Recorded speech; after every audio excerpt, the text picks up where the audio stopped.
चलिए अब बड़े ब्लूप्रिंट से हटकर जमीन पर उतरते हैं।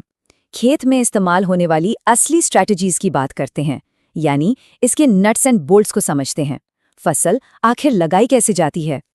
तो सोचिए, खेत का ब्लूप्रिंट तो तैयार है, पर अब सवाल ये है कि मिट्टी में फसलों को अरेंज कैसे किया जाएगा। मतलब बीज कैसे बोए जाएंगे, क्या कहीं भी कुछ भी लगा सकते हैं या इसका भी कोई साइंस है। तो यहाँ पर दो मेन रास्ते सामने आते हैं।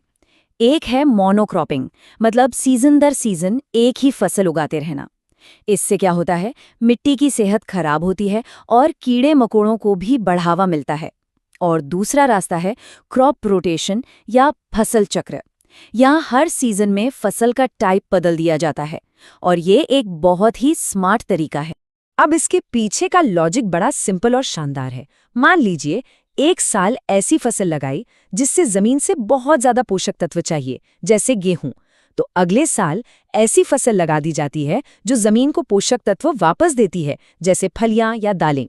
इससे न सिर्फ मिट्टी की सेहत बनी रहती है, बल्कि कीड़े मकोड़ों और बीमारियों का जो लाइफ साइकिल होता है ना, वो भी टूट जाता है। अच्छा, एक और बहुत ही दिलचस्प टेक्निक है इंटरक्रॉपिंग या अंतर फसलीकरण। इसका मतलब है एक ही खेत में एक ही टाइम पर दो या उससे ज्यादा फसलें उगाना।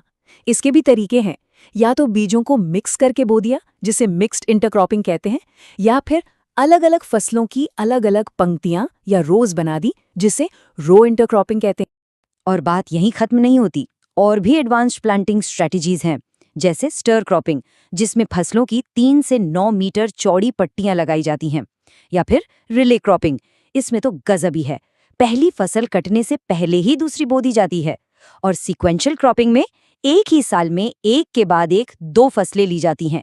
ये सब दिखाता है कि किसान अपनी जमीन का बेहतरीन इस्तेमाल करने के लिए कितने क्रिएटिव हो सकते हैं। तो अब तक हमने जो भी समझा, चलिए अब उसे एक बहुत बड़े कैनवस पर देखते हैं। जब ये सारे एग्रीकल्चरल आइडियाज बड़े पैमाने पर पूरे देश में लागू किए जाते हैं, तो वो क्रांतियों का रूप ले लेते हैं। ऐसी क्रांतियां जिन्होंने सच में भारत का चेहरा बदल कर रख दिया। सबसे पहले ग्रीन रेवोल्यूशन यानी हरित क्रांति, जिसने भारत को खाद्यान्न में आत्मनिर्भर बना दिया। इसके बाद व्हाइट रेवोल्यूशन या ऑपरेशन फ्लड ने हमें दूध उत्पादन में दुनिया का नंबर 1 बना दिया। फिर आई येलो रेवोल्यूशन, तेल के बीजों यानी ऑयल सीड्स के लिए। और ब्लू रेवोल्यूशन, जिसने मछली पालन को एक नए स्तर पर पहुंचाया। हर रंग एक मिशन था, एक लक्ष्य था, जिसने देश को बदला। और ये लिस्ट यहाँ रुकती नहीं है। रेड रेवोल्यूशन मांस और टमाटर के लिए, सिल्वर रेवोल्यूशन अंडे और पोल्ट्री के लिए, राउंड रेवोल्यूशन आलू के लिए, और गोल्डन रेवोल्यूशन फल और शहद के लिए। ये सब इस बात का सबूत है कि अगर एग्रीकल्चर में सही दिशा में टारगेटेड कोशिश की जाए तो कितने बड़े और पॉजिटिव बदलाव लाए जा सकते हैं।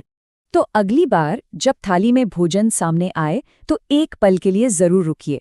वो सिर्फ खाना नहीं है, वो उन हजारों फैसलों का नतीजा है जो किसी किसान ने कहीं किसी खेत में लिए थे। तो सवाल बस इतना है कि वो भोजन आखिर कौन सी कहानी सुना रहा है।